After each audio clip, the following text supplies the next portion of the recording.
Konda Surekha out. Ramulamma ఎంట్రీకి రంగం సిద్ధమైందా? తెలంగాణ రాజకీయాల్లో కాంగ్రెస్ కు సంబంధించిన పరిణామాలు ఆసక్తికరంగా మారుతున్నాయి.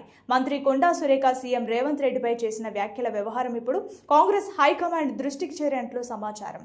సురేఖతో పాటు ప్రణాళిక సంఘం వైస్ చైర్మన్ చిన్నారెడ్డిపై కూడా పార్టీ పరంగా కఠిన నిర్ణయం తీసుకునే అంశంపై ఢిల్లీ పెద్దలు దృష్టి సారించినట్లు తెలుస్తోంది. పార్టీ క్రమశిక్షణ విషయంలో స్పష్టమైన సందేశం ఇవ్వాల్సిన అవసరం ఉందని అధిష్టానం భావిస్తున్నట్లు రాజకీయ వర్గాల్లో చర్చ సాగుతోంది. పార్టీ క్రమశిక్షణ విషయంలో స్పష్టమైన సందేశం ఇవ్వాల్సిన అవసరం ఉందని అధిష్టానం భావిస్తున్నట్లు రాజకీయ వర్గాల్లో చర్చ సాగుతోంది. ఇటీవల కొండా సురేఖ పార్టీ ముఖ్య నేతలను కలిసి తన వైఖరిని వివరించినట్లు సమాచారం. అయితే తరచూ వివాదాలకు కేంద్రంగా మారుతున్న పరిస్థితుల నేపథ్యంలో ఆమెను మంత్రి పదవి నుంచి తప్పించే అంశాన్ని అధిష్టానం పరిశీలిస్తున్నట్లు తెలుస్తోంది. ఏఐసీసీ నుంచి అధికారిక ఆమోదం వచ్చిన తర్వాతే తుది నిర్ణయం ప్రకటించే అవకాశం ఉందని పార్టీ వర్గాలు చెబుతున్నాయి.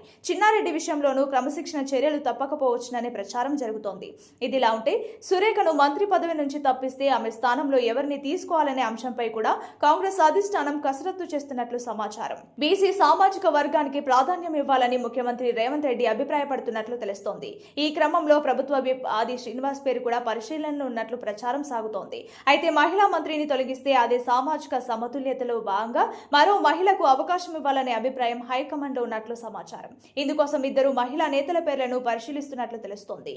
ఈ క్రమంలో బీసీ వర్గానికి చెందిన హైదరాబాద్ మాజీ మేయర్ కేకే కుమార్తె విజయలక్ష్మి పేరు పరిశీలనలో ఉన్నట్లు సమాచారం. త్వరలో గ్రేటర్ ఎన్నికలు, వరంగల్ ఎమ్మెల్సీ ఎన్నికలు జరగనున్న నేపథ్యంలో విజయలక్ష్మికి అవకాశం కల్పించడం ద్వారా పార్టీకి రాజకీయంగా ప్రయోజనం కలుగుతుందని అధిష్టానం భావిస్తున్నట్లు తెలుస్తోంది.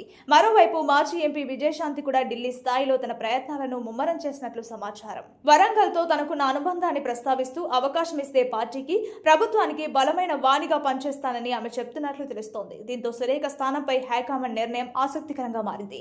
మొత్తంగా కొండా సురేఖ వ్యవహారంపై ఏఐసీసీ నిర్ణయం తెలంగాణ కాంగ్రెస్ రాజకీయాల్లో కీలక మలుపుగా మారే అవకాశం కనిపిస్తోంది.